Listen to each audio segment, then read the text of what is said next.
Black people are not liberal Nope.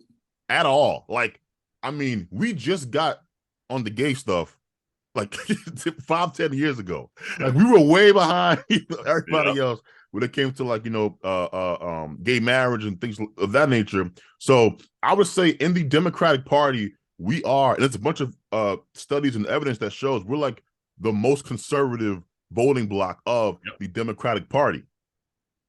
We used to vote Republican. Mm-hmm. What happened? Yeah, so that's a very interesting story. I mean, and on both sides you have narratives about this, right? And both are, get some right, but mostly wrong. If you're coming from the right, conservatives will tell you that Black people voted for Republicans, and then FDR came along with his New Deal offering free stuff, and then Black people just started migrating over.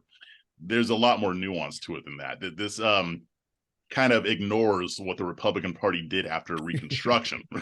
so, so here's what actually happened. I mean, Black people were very much a part of the Republican Party.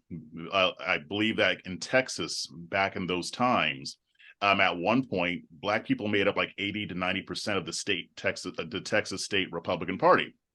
That party and the Black community were very much intertwined. Mm-hmm. But then you had this movement come around where the Republicans wanted to be seen more as a national party rather than just a Northern party. And they wanted to start appealing more to the South to expand their influence. And in so doing, they really wanted to appeal to the more racist sentiments among racist white Southerners back right after Reconstruction. Democrats had already had a foothold there. But Democrats were also looking to become a national, more of a national party as well to keep their influence. So this brought about the creation of what's called the Lily White movement in the Republican Party. Mm-hmm. And this movement was basically saying, we want to make this a party more for white people. We don't want Black people to be as involved. And they systematically started gaining more influence in the GOP and systematically removing Black people from their positions. They started trying to alienate the Black community. So they started pushing us out. And meanwhile, there was other movements that wanted to stay with Black people. So they pushed back against the Lily White movement. This was also happening in the Democratic Party. There were people who were saying, we don't want to just appeal to racist whites. We want to get more Black votes too. We want to get more Black support as well. So they had that tension there as well. And what happened is that the Lily White movement ended up winning. They ended up winning that. And so when FDR came around, when progressives really started to get more involved in the Black community and spreading their ideology, you had the Republicans who were systematically trying to alienate Black people. And, it's interesting because when FDR came around, they had the New Deal and all that.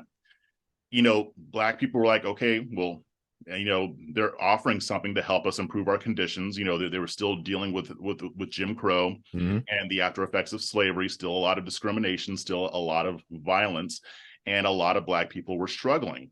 And the Republicans didn't come with anything. They didn't say, okay, FDR has this New Deal, which is trash, but here's what we're going to do to help uplift the Black community. They didn't do anything like that. Mm-hmm. So that's really where the migration kind of intensified, because it had already started before that because of the Lily White movement. And so when that started taking place, that's when you start seeing more of the history there. But Republicans there were still Republicans who were still trying to make Black people more a part of the party. I mean, when Eisenhower ran the first time, I think he got maybe like 20-30% of the Black vote. But one of his advisors, E. Frederick Morrow, was saying for his second term, when he was running for his second term, he was saying, we really got to start reaching out to Black people. You really need Black support. Eisenhower said, okay, we'll start trying. We'll start campaigning in Black communities, and we'll have our liaisons go out there and everything like that. And he got a little less than, I think, 40% of the Black vote back then. So there were some that were still trying. But by the 60s, when Goldwater came around, he basically put a whole stop to it. He basically said there's no reason for us to reach out to the Black community. We're never going to get their votes. He relied on a lot of racist marketing, which is interesting because he had been involved with with the NAACP previously in Arizona. And so he basically put the dagger in the heart of Republican Black outreach. Nixon, after him, did a little bit. He had some, but after Nixon, I don't think any Republican president broke 20% in the Black vote, and it's only gone down since, because at that point they're just like, we're just not going to reach out to these people anymore. We're just going to court white voters. So that's kind of what happened. So the anti-Black faction of the Republican Party won out back then, and in the Democratic Party they lost. So that's why you see Democrats making more overtures towards Black people throughout the history. Now, I'm not saying that it's because they love Black people. That's not why, but that is what happened. I was just about to say. Yeah, then you had LBJ, Great Society. I mean, everybody knows his comments that it wasn't because they loved us, but they wanted the support.